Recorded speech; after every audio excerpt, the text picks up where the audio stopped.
says, we are in prison. Please come and save us. We are here. And it gives the address. No cell phones. We were abducted from China. Passports were confiscated. The boss is a woman, 5'2", about 45 years old. No means of transportation. The manager is Asian, black hair, 5'6". A lot of marijuana is grown on the first floor. A lot of finished products. No escape from the house. Only work, but no salary. I want to leave here. We tried to escape, but failed. We were beaten. Please come and save us. Whoa. Fuck. So they got slaves working, making the weed in Maine. Yeah. Shanghaied. Yeah. Yeah. And that shit's strong. That's the shit that the Boeing mechanics are smoking. Isn't that crazy that there's fucking crazy. There's slaves in America right now growing weed for China? Let's see where this is going to go. It's fucking interesting. That's crazy. I saw this a couple of weeks ago. I read the article. I'm like, oh. And then that guy said it on your podcast. And I'm like, well, he said about farmland, yeah. But farmland. I didn't know it was happening like the that. The fuck you think they're doing? Growing fucking bean sprouts or soy sprouts? They're going for it, Jack. Well, they're controlling farmland. It's around military bases. That's what's scary. And a lot of Chinese were coming through the border with these guys. Mm-hmm. Yeah, military age. A lot of Chinese. Yeah. So let's see where this hand is getting played. Not only a lot of Chinese, but they have Chinese stops where you can go and everybody speaks Chinese along the way. And they have a Chinese restaurant. Everything's written in Chinese signs everywhere. So they have like a very specific organized route to get to America. And these guys, all young, fit guys coming to America. Like, what are you doing?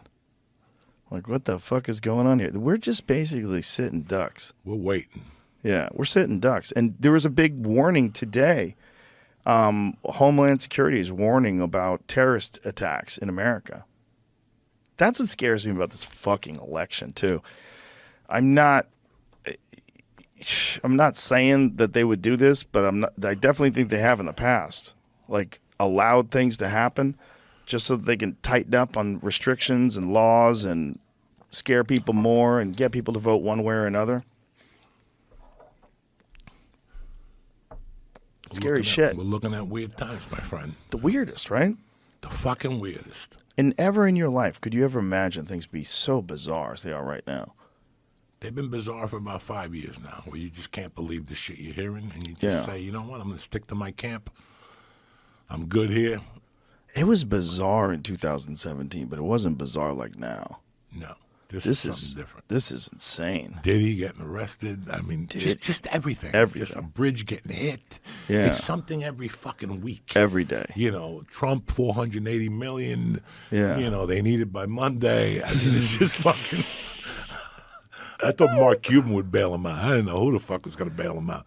Yeah, how does that work? I think they knocked it down to $175 billion. They asked him, how's he going to pay it? He goes, cash. Now he's worth 6-point-something billion because of the social deal. Right. It's all stock, I guess. Right. The whole thing, I'm not a financial guy, obviously, but I think the whole thing is liquidity.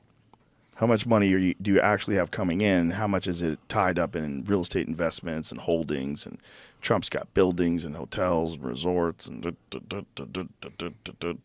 a lot going on.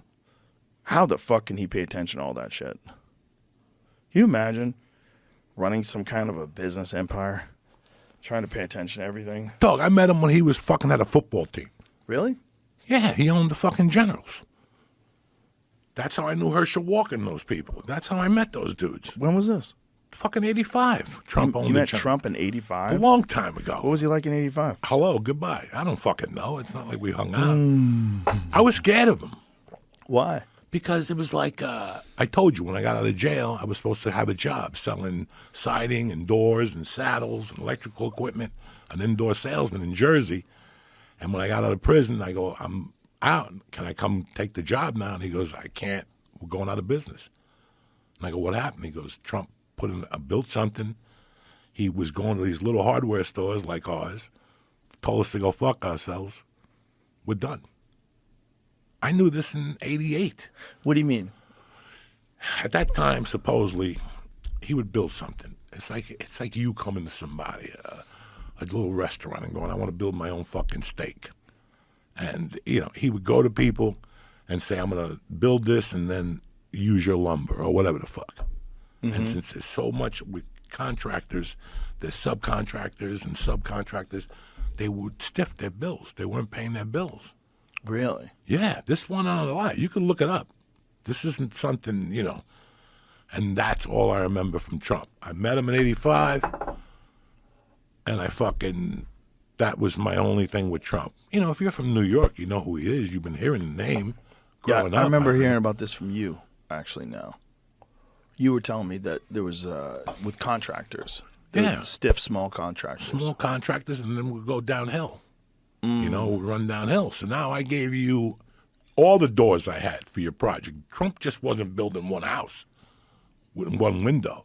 I'm giving you everything on the arm. Yeah, you gave me a deposit. Maybe sometimes not. Maybe I'm so excited to do business with Trump. I got such a small place that I forget everything. You know, whatever the fuck happens. You know?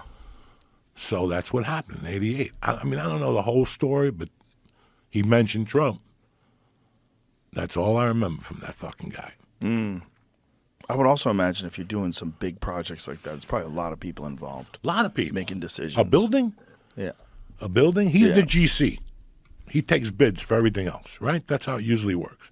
Is that what Trump does as a real estate developer? I don't know how it goes down, but there's a GC, a general contractor, and then there's windows, wiring, you know, all the different departments. You don't know what everybody's doing. Right. You got 20 people in your fucking building. Right. You know, when you built the comedy club, how many people were fucking there every day? Yeah, a lot. You don't know. Right. You don't know. You're not a contractor, so you don't know if they're doing the wall right. You know, you just trust, whatever. So this is all I remember. That was it.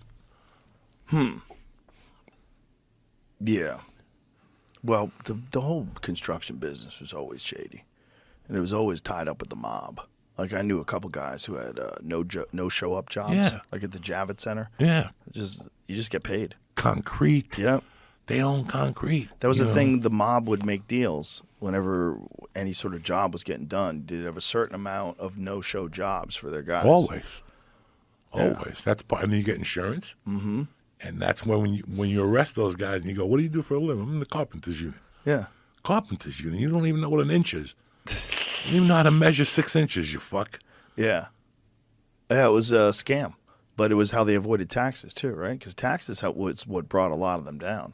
That's what brought Al Capone down. Tax evasion. Tax evasion.